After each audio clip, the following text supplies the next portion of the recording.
Premier League top four race is really just a battle of which of us is the least worst. Not even the best. I can't look at any of these four teams and actually say to myself, that's a very good team. That's a quality team. That's a top class team. I cannot do it on a consistent basis. But you know what? Today, this week, this midweek, at least one of those teams actually performed, actually showed up and played to what looks like their maximum level, and we have to give credit to Chelsea. But we'll talk about both of these games today. Guys, please, if you're new to the channel, like the video, subscribe to the channel. Aston Villa 1, Chelsea 4 is the game. We'll talk about the first. Second game, we'll talk about it after I put a timestamp. Newcastle United 2, Manchester United 1. I'm not even wearing Newcastle United prop. I wasn't supporting them today. I mean, obviously I want them to win, but it just happened that I wore this shirt. But Aston Villa, Chelsea. Both of these teams are unreliable. I think we've all seen that at this point. Aston Villa are just faltering and stumbling out of that top four. And after today, after this midweek, I honestly don't see them even finishing fifth. I think they're just stumbling too far and too fast. So I have no belief in Aston Villa. This video will be heavily about Chelsea. This first review will be about Chelsea. Wow. Chelsea against Arsenal in the weekend, they played very, very well. They actually dominated for most parts of that game. But ill discipline, not taking chances, usually comes back to bite them. But today, they were clinical. Today, I will say they opened Aston Villa at will. You look at three of those goals, two of those goals, but it could have been a third goal that they just completely opened. It was literally Chelsea players against just Emi Martinez. The first goal that Chelsea scored. Obviously, Aston Villa take the lead very early. Douglas Luiz, within like 2 minutes, stealing in. It's a great little dummy from Ollie Watkins. Douglas Luiz, great little back heel or side flick or what do you want to call heel flick. 1-0 to Aston Villa. And then from that point on, all Chelsea. The way Chelsea opened up Aston Villa for that first goal that they scored, you see that back line of Aston Villa. What is that? What is that back line?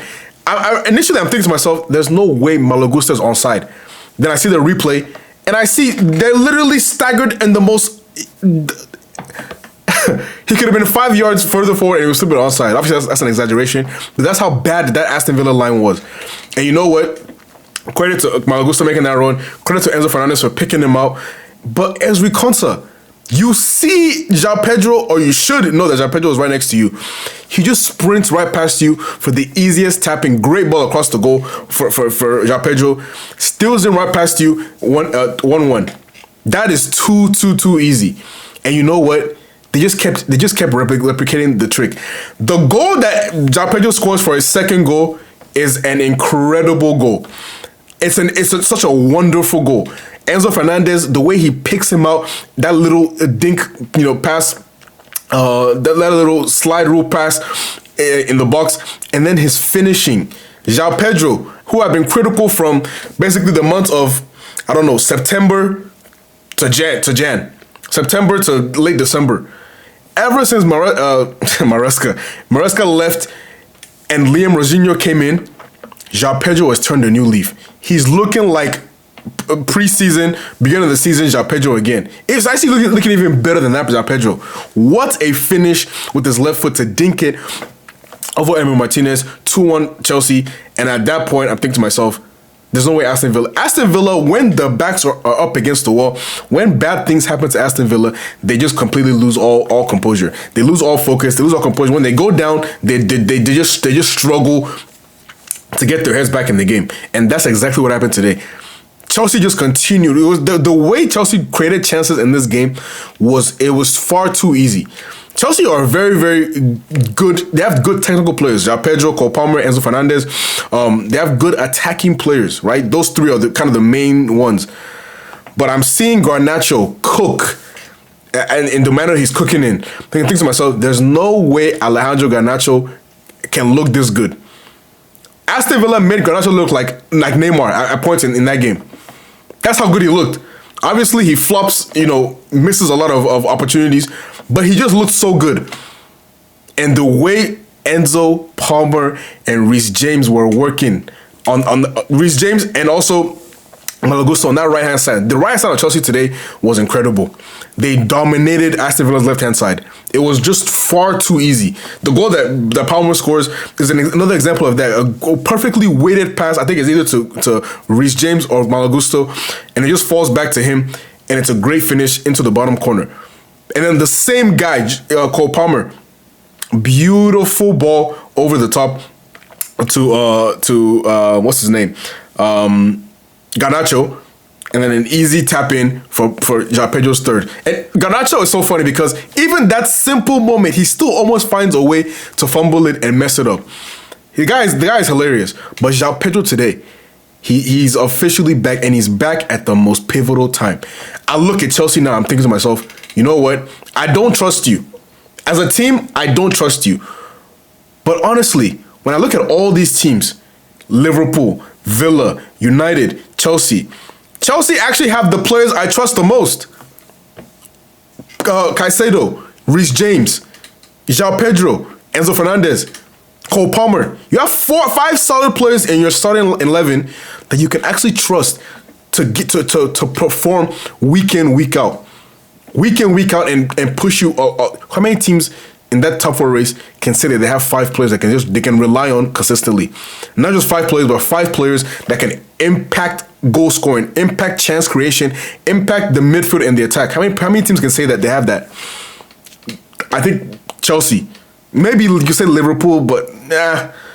Maybe Liverpool, yes. But Chelsea look really good today. And when they play to this level, they can beat anybody. We've seen it. They beat Liverpool earlier this season. They beat PSG in the Club World Cup. They beat Barcelona. They can beat, when they play to their maximum, Chelsea can beat anybody. And they can beat anybody convincingly. The problem is the inconsistency, the ill discipline in this team. And we saw none of that today. Well, we did see the inconsistency because the same way João Pedro scored his 2 tap-ins, Garnacho had the same exact scenario. I think Cucurella is played in behind, I think by Palmer again, maybe. Easy tap-in that you just gave to Pedro earlier for his hat-trick, and you miss. That right there is just the story of Garnacho. Today is the perfect example of Garnacho. But you know what?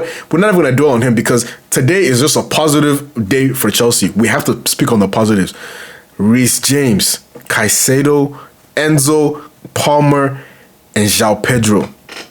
What a performance from the 5 of them today. Exceptional from them today. Aston Villa, you're literally grasping at straws to see how Aston Villa can make this top 4. They have such a handsome lead over United, over Chelsea, over Liverpool. They've lost it. 3 points separate the third place to 6th place. So it's anybody's game. You just look at who has the easiest run in, who has the most difficult run in, and that might just be what decides it. Aston Villa have now lost to Chelsea. Who do Aston Villa play next? I can guarantee you it's Manchester United. Because I believe I spoke about this several times. Yep, United away. So one way or the other, both of these teams will be dropping points in back-to-back weeks. Well, is it weeks? Back-to-back weeks, basically. Just depends on who will be. But Chelsea today, when they play to their maximum, this is what Chelsea look like. This is what they can do. But on the other hand, Aston Villa, I think this is it. I think it's officially done now. I think they're officially done. I know the other 3 teams are inconsistent and very poor at times, but Aston Villa, this fall off. Let me look at their 4 games without a win, 3 losses in that period. Newcastle, Leeds, Wolves, and now Chelsea. I think it's over for them. But on the flip side, the next game we're going to talk about, Manchester United losing to Newcastle United 2-1 at St. James's Park. Look, losing to Newcastle is not a bad thing. But losing to Newcastle when they have 10 men for an entire half is terrible. It's terrible. It is it's so bad on so many levels, I can't even explain how bad it is. First of all, Newcastle started the game dominant. Harvey Barnes creating chances, getting shots off. You know how Harvey Barnes gets down. He will always find ways to get a shot off, generate chances, aggressive player, forward-thinking player. And that was kind of the story of the first half for the most part. Is Newcastle attacking Manchester United. United had some chances. Cunha, who I think had a perfect chance, edge of the box, middle of the goal. You have to hit the target. You simply have to hit the target from that kind of situation, and he just doesn't. Skies his chance, and I think that might have been the best chance for United up until they actually get their goal. But you know what? The penalty that Newcastle get, I think there were some people, or some discussions being had, or is it a penalty? Is it? To me, it looked like a penalty. Bruno Fernandes takes down Anthony Gordon. Penalty. I don't think you can really argue against it. Great penalty from Anthony Gordon. And then United literally respond right back. But even before that, the red card offense for Jacob Ramsey. He gets the first yellow, whatever. But then I don't think it was a dive. I genuinely do not think Jacob Ramsey dived. You can fall in the box without being touched, or fall in the box without being touched, and it's not a dive. Genuinely, you can trip on yourself. You can be expecting contact. You land awkwardly. He literally falls over and holds his face like, damn, I just missed a great opportunity. It didn't seem like he dived and was looking for a penalty. Maybe I'm being too lenient. Somebody please tell me if I'm reading the situation wrongly. But it didn't seem like he genuinely tried to dive in that situation. So for me, that's a tough situation for him to be in. And then the referee kind of bided his time. And as they're showing the replay, he says he gets sent off. To me, that was harsh. But you know what? It is what it is. Red card. Penalty happens literally right after. Fernandes fouls Gordon. Gordon takes the penalty, scores the goal. 1-0 Newcastle. I'm thinking to myself, that's halftime. Move on second half, see how United respond. But literally right after that, United respond with Casemiro. Great ball to the front post by Bruno Fernandes. Casemiro, he just has a knack for this. He has a knack for just being in the right position, right place, right time, headers, set pieces, corners, free kicks. He gets goals. He's probably the number one goal threat from set pieces. 1-1 going into the halftime. United, they have 10 men. I have to look at the possession stats because for what I saw in that first 20-25 minutes of the second half, it genuinely seemed like Newcastle were dominating possession. They were. They were dominant. I had to ask the group chat. I said, are United not up a man? Are you not up a man with an entire half of football to play? And you're being dominated by like this. There were 11 shots in that second half. 11 shots. United had 7. Newcastle had 4. But United only had 7 because they racked them up at the end of the game. Like Xerxes, Sesko, they were racking up shots at the end of the game. So it wasn't even like they were dominating throughout the second half.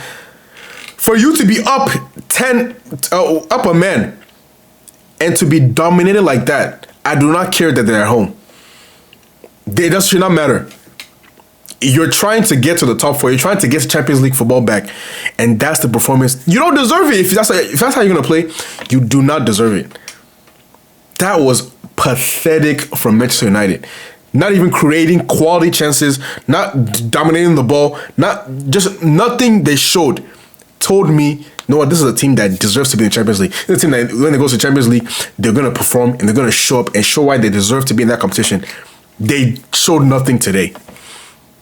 And then to lose in that manner, chasing the game, chasing the lead, and then one long ball finds William Osula. William Osula has kind of an Mbappe running style. You guys notice that? He has kind of an Mbappe gait to him. The way he just runs when he gets to full speed, it's kind of elegant, no? But anyways, cuts. I think he only has 2 goals this season, and I remember one of them being against Liverpool.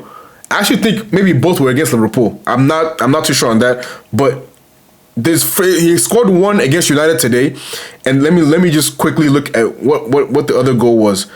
So 1 against United, 1 against Liverpool in the 3-2 game in the beginning of the season, 3-2 game against Liverpool, and I think that's it. Yeah, that's it. Just 2 goals. Yeah, 2 goals against United and Liverpool. What a goal that was! Cuts in, left foot. Beautiful strike, and where the camera is, you're literally behind the strike. You can literally see the ball arrowing into the corner of the goal. Beautiful strike, and you know what? They deserved it because they were dominating United for the most part in the first half. Once they get the red card, they're still dominating United. So tell me how United deserve to win that game. They should win that game. They should at least dominate, rack up the shots, rack up the chances, and you don't do it. Where's the hunger? That's 2 games now. United have been extremely poor. They got away with it at Crystal Palace because Crystal Palace are generally a poorer team than Newcastle. And you're at home, you know, you have things going for you. Okay, cool. But today was just terrible. And United, they just don't, like I said with these 4 teams, none of them are good. Let's just call it what it is. The results, the what we've seen from them this season just solidifies that none of these 4 teams are really that good. But at the end of the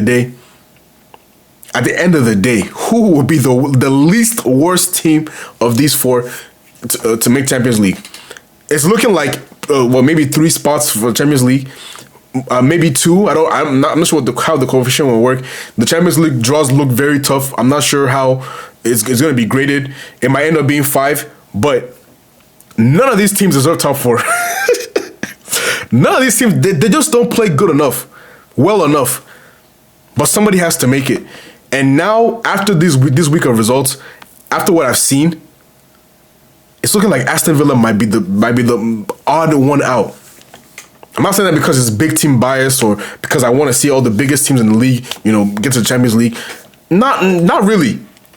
I generally just think with the schedule and how they're free falling, they might end up being the team that falls out. But I have to give some credit to Bruno Fernandes today. The best performer for United. He created at least 3 goals. Obviously, Casemiro's goal. I think the Lenny Euro goal, you have to score that. Maybe it's not the easiest chance for a center back, but free header, back post, bro, put it in the corner. You have to score that chance. You have to take that chance. And he doesn't. And you just look at Bruno Fernandes and you're thinking to yourself, is it going to be the same old story? The same thing that happened to Ozil, De Bruyne, Salah last season. Is it going to be the same old story where somebody creates enough chances to break 20 Premier League assists and they just don't do it? At least he's going to break United's single season, I think it's 15 by David Beckham. He's going to break that pretty easily, right? He's going to get to at least 17, 18. But United, if you want this top 4, if you want to make the Champions League next season, put his chances away because he's creating them at an alarming rate. My takeaway from this midweek, Liverpool, we know what they are. Poor. Aston Villa, generally decent, but they're kind of falling back to their level. I think they're going to fall out. United, poor. Generally just poor. New manager Bass has kind of had them picking it up a little bit, but overall, just not good enough. Chelsea, generally poor as well, but I would look at all these teams, who has maybe the most consistent players, the most consistent squad, the most consistent guys you can rely on. I think it's Liverpool and Chelsea.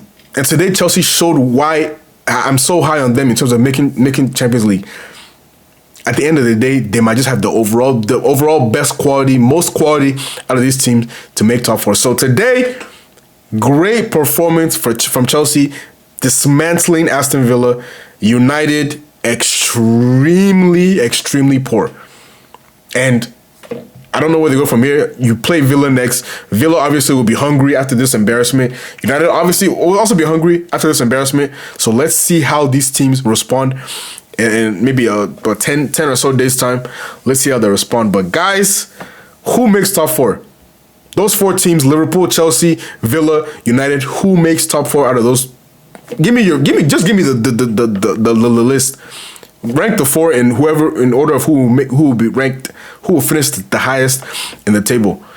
Let's hear your thoughts in the comments, guys. Please like the video, subscribe to the channel, and I'll see you all very, very soon. Peace out.